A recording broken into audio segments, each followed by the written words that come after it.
આપણી આસપાસ સતત કંઈક ને કંઈક બદલાતું રહે છે.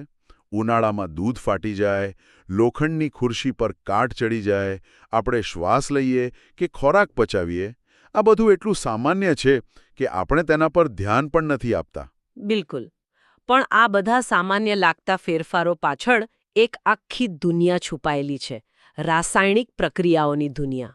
અને આજે આપણે એ જ દુનિયાની ઊંડાણપૂર્વક વાત કરવાના છીએ. હા, આપણને જે સ્ત્રોત મળ્યા છે તેના આધારે આપણે એ સમજવાની કોશિશ કરીશું કે આ રાસાયણિક ફેરફારો શું છે અને વૈજ્ઞાનિકો તેને કેવી રીતે સમજે છે અને વર્ણવે છે. મતલબ કે આ કોઈ જાદુ નથી, પણ પરમાણુઓના જોડાવા અને તૂટવાની એક શિસ્તબદ્ધ રમત છે. એકદમ સાચું.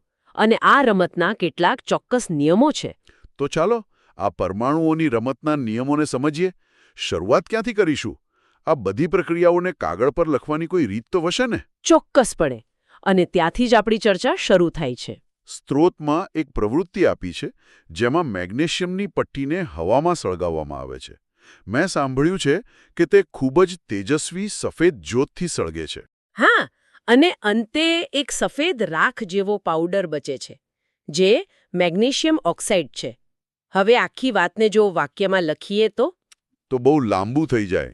હા, એમ કહેવાય કે જ્યારે મેગ્નેશિયમની પટ્ટીને ઓક્સિજનની હાજરીમાં ગરમ કરવામાં આવે છે ત્યારે તે મેગ્નેશિયમ ઓક્સાઇડમાં રૂપાંતરિત થાય છે. આ બહુ લાંબુ અને અટપટું છે. ચોક્કસ. શું રસાયણશાસ્ત્રીઓ પાસે આના માટે કોઈ શોર્ટકટ નથી? છે જ ને. પહેલો શોર્ટકટ છે શાબ્દિક સમીકરણ. આપણે તેને આમ લખી શકીએ: magnesium plus oxygen magnesium oxide. અચ્છા. અહીં જે પદાર્થો પ્રક્રિયા શરૂ કરે છે એટલે કે મેગ્નેશિયમ અને ઓક્સિજન, તેને પ્રક્રિયકો કહે છે. અને પ્રક્રિયાના અંતે જે નવો પદાર્થ બને એટલે કે મેગ્નેશિયમ ઓક્સાઇડ, તેને નિપજ કહેવાય. બરાબર. આનાથી પણ ટૂંકી રીત છે ખરું ને? આપણે તત્વોની સંજ્ઞાઓનો ઉપયોગ કરી શકીએ, જેમ કે Mg plus O2 gives MgO. સ્ત્રોતમાં આને માળખાકીય રાસાયણિક સમીકરણ કહ્યું છે. હા, પણ અહીં મને એક સવાલ થાય છે. ડાબી બાજુ ઓક્સિજનના 2 પરમાણુ છે, એટલે કે O2, પણ જમણી બાજુ તો ફક્ત એક જ છે, MgOમાં. તો એક પરમાણુ ક્યાં ગયો? તમે બરાબર મુદ્દા પર આવ્યા છો. અહીં જ રસાયણ વિજ્ઞાનનો સૌથી મૂળભૂત નિયમ કામ કરે છે, દળ સંચયનો નિયમ. દળ સંચયનો નિયમ? હા, આ નિયમ કહે છે કે કોઈ પણ રાસાયણિક પ્રક્રિયા દરમિયાન દ્રવ્યનું સર્જન કે વિનાશ શક્ય નથી. ઓહ, તો એનો મતલબ એવો થયો કે રાસાયણિક પ્રક્રિયા એ કોઈ જાદુ નથી જ્યાં કંઈક નવું પેદા થઈ જાય કે કંઈક ગાયબ થઈ જાય. બિલકુલ નહીં. એ તો બસ પરમાણુઓની એક નવી ગોઠવણ છે, ખરું ને? એકદમ સાચું. અને એટલે જ સમીકરણને સમતોલિત કરવું એ માત્ર ગણિતની કસરત નથી. એ વાતની ખાતરી કરે છે કે આપણે કુદરતના આ મૂળભૂત નિયમને માન આપી રહ્યા છીએ. દરેક પરમાણુનો હિસાબ મળવો જ જોઈએ. એટલે Mg પ્લસ O2 MgO એ અસમતોલિત સમીકરણ છે, કારણ કે તેમાં પરમાણુઓનો હિસાબ મળતો નથી. બરાબર. તો આ હિસાબ સરખો કેવી રીતે કરવો? સ્ત્રોતમાં હિટ એન્ડ ટ્રાયલ પદ્ધતિની વાત કરી છે. આ પદ્ધતિ કામ કેવી રીતે કરે છે? જુઓ, તેનો મૂળ સિદ્ધાંત એ છે કે સૌથી જટિલ સંયોજનથી શરૂઆત કરો અને એક પછી એક તત્વના પરમાણુઓને બંને બાજુ સરખા કરતા જાઓ. જાણે કોઈ પઝલ સોલ્વ કરતા હોઈએ. હા, બિલકુલ. મહત્વની વાત એ છે કે તમે સૂત્રની આગળ સહગુણક એટલે કે કોએફિશિયન્ટ મૂકીને આખા અણુઓની સંખ્યા બદલી શકો છો, પણ અણુનું બંધારણ એટલે કે તેનું સૂત્ર એ ક્યારેય નહીં બદલવાનો. ક્યારે નહીં. જેમ કે પાણીને સંતુલિત કરવા તમે H2O ની આગળ 2 મૂકીને 2H2O કરી શકો, પણ H2O2 ક્યારેય નહીં, કારણ કે તે તો આખો અલગ જ પદાર્થ બની જાય. સમજાયું. એટલે કે ધીમે ધીમે એક પછી એક તત્વને સરખા કરતા કરતા આખી પઝલ સોલ્વ થઈ જાય છે. સ્ત્રોતમાં જે Fe પ્લસ H2O ફિર Fe3O4 પ્લસ H2નું ઉદાહરણ છે, તેમાં આ જ રીતે Fe, H અને Oના પરમાણુઓને બંને બાજુ સરખા કરતા અંતિમ સમતોલિત સમીકરણ મળે છે. હા, જે છે 3Fe પ્લસ 4H2O ફિર Fe3O4 પ્લસ 4H2. બરાબર. અને આ સમીકરણને હજી વધુ માહિતીસભર બનાવવા માટે આપણે દરેક પદાર્થની ભૌતિક અવસ્થા પણ જણાવી શકીએ છીએ. ઘન માટે S, પ્રવાહી માટે L, વાયુ માટે G અને પાણીમાં બનેલા દ્રાવણ માટે AQ. એટલે ઉપરનું સમીકરણ વધુ સ્પષ્ટ રીતે આમ લખાય: 3FeS + 4H2OG goes Fe3O4S + 4H2OG. અહીં પાણી વરાળ એટલે કે ગેસ સ્વરૂપે છે. સરસ.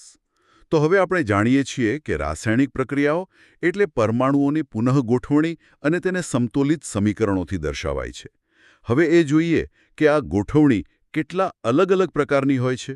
જાણે કે પરમાણુઓના સામાજિક સંબંધોના પ્રકારો. હસીને ખૂબ સરસ ઉપમા છે. સૌથી પહેલો અને સરળ પ્રકાર છે સંયોગીકરણ પ્રક્રિયા. સંયોગીકરણ નામ પરથી જ લાગે છે કે કંઈક જોડાતું હશે. બરાબર. આમાં બે કે તેથી વધુ પ્રક્રિયકો જોડાઈને માત્ર એક જ નીપજ બનાવે છે. સ્ત્રોતમાં કળી ચૂનાનું ઉદાહરણ છે. જ્યારે કેલ્શિયમ ઓક્સાઇડ એટલે કે CaO માં પાણી H2O ઉમેરવામાં આવે ત્યારે તે બંને જોડાઈને કેલ્શિયમ હાઇડ્રોક્સાઇડ CaOH2 બનાવે છે. બેમાંથી એક. એકદમ. અને મેં સાંભળ્યું છે કે આ પ્રક્રિયામાં બીકર ખૂબ ગરમ થઈ જાય છે, એટલે કે ઘણી ગરમી ઉત્પન્ન થાય છે. હા, અને જે પ્રક્રિયામાં નીપજ બનવાની સાથે ઉષ્મા મુક્ત થાય તેને ઉષ્માક્ષેપક એટલે કે એક્ઝોથર્મિક પ્રક્રિયા કહે છે. ઓહ! આપણું શ્વસન પણ આવી જ એક પ્રક્રિયા છે. આપણે જે ખોરાક ખાઈએ છીએ તેમાંથી ગ્લુકોઝ બને છે. આ ગ્લુકોઝ આપણા કોષોમાં ઓક્સિજન સાથે સંયોજાય છે અને આપણને કામ કરવા માટે ઊર્જા પૂરી પાડે છે. અને એ ઊર્જા પણ ઉષ્મા સ્વરૂપે જ મુક્ત થાય છે? બરાબર. રસપ્રદ. તો આપણે જોયું કે કેવી રીતે બે પદાર્થો જોડાઈને કંઈક નવું બનાવે છે અને ઊર્જા છૂટી પાડે છે. પણ શું આપણે આનાથી ઉલટું કરી શકીએ? શું ઊર્જા આપીને કોઈ પદાર્થને તોડી શકાય? ચોક્કસ. અને એ જ વિઘટન પ્રક્રિયાનો મૂળભૂત વિચાર છે. વિઘટન? હા.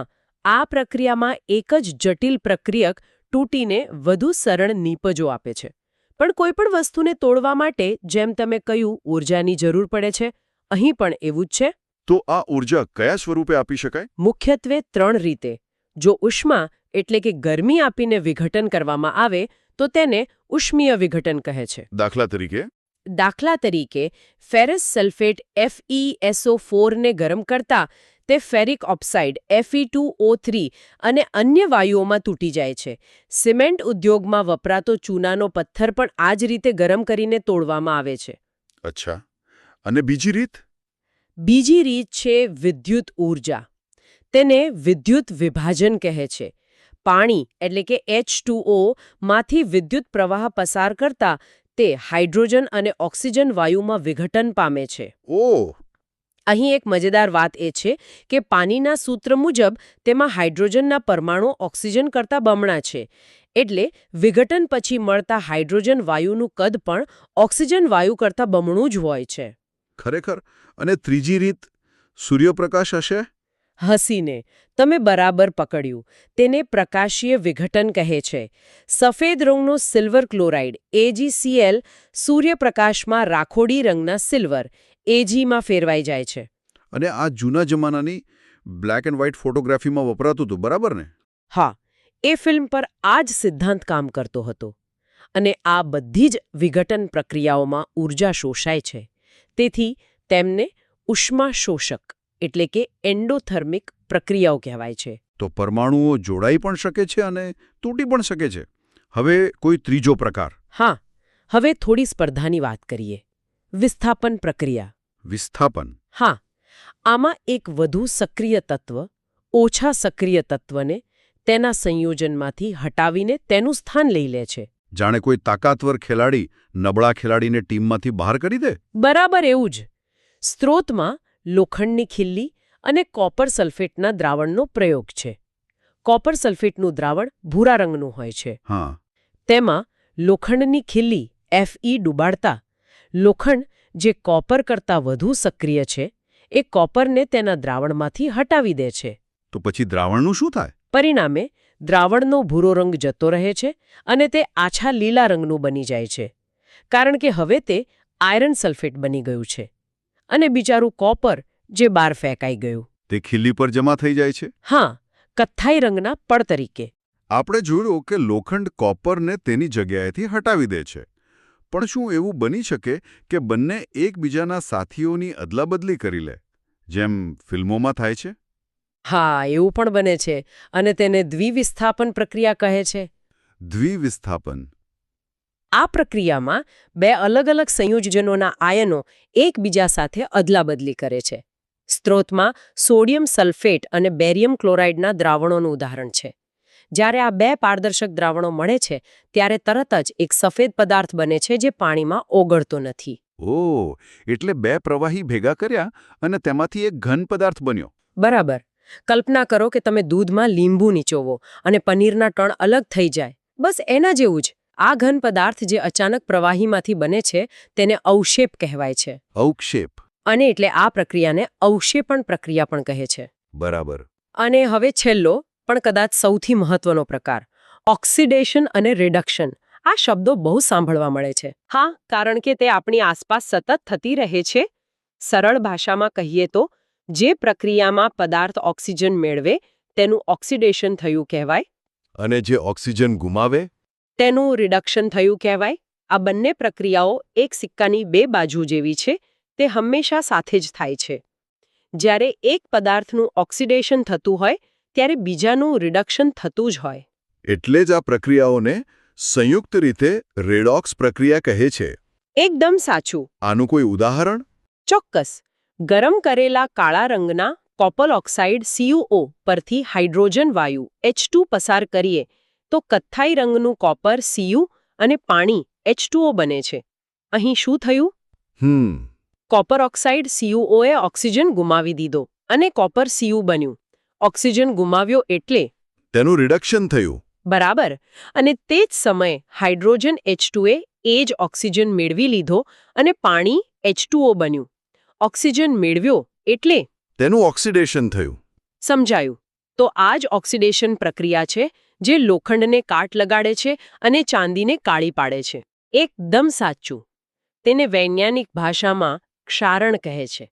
જ્યારે ધાતુ પર હવા, ભેજ કે એસિડનો હુમલો થાય છે ત્યારે તેનું ધીમે ધીમે ઓક્સિડેશન થાય છે અને તે ખવાય છે. લોખંડનો કાટ, ચાંદીનું કાળું પડ, તાંબા પર જામતું લીલું પડ, આ બધું ક્ષારણ જ છે. હા, અને આ દેખાવમાં સામાન્ય લાગતી પ્રક્રિયા દેશના અર્થતંત્રને અબજોનું નુકસાન કરે છે. કારણ કે તેનાથી પુલ, જહાજો અને મશીનરી નબળા પડી જાય છે. અને ખોરાક પર પણ તેની અસર થાય છે. આપણે ઘણીવાર કહીએ છીએ કે તેલવાળો નાસ્તો ખોરો થઈ ગયો. હા, તે પ્રક્રિયાને ખોરાપણું કહે છે. આપણે બધાએ અનુભવ્યું હશે. દિવાળીનો જૂનો નાસ્તો ડબ્બામાંથી કાઢો અને તેનો સ્વાદ કેવો વિચિત્ર લાગે છે. બરાબર. એ બીજું કંઈ નહીં પણ હવામાં રહેલા ઓક્સિજન દ્વારા થયેલું તેલનું ઓક્સિડેશન છે, જેણે તમારો નાસ્તો બગાડી નાખ્યો. તો આને અટકાવવા શું કરાય? તેને અટકાવવા માટે જ ખોરાકમાં એન્ટીઓક્સિડન્ટ પદાર્થો ઉમેરાય છે અથવા તેને હવાચુસ્ત ડબ્બામાં બંધ કરાય છે. તમે બટાકાની ચિપ્સના પેકેટ જોયા છે? હા, ફૂલેલા હોય છે. તેમાં હવા નથી હોતી.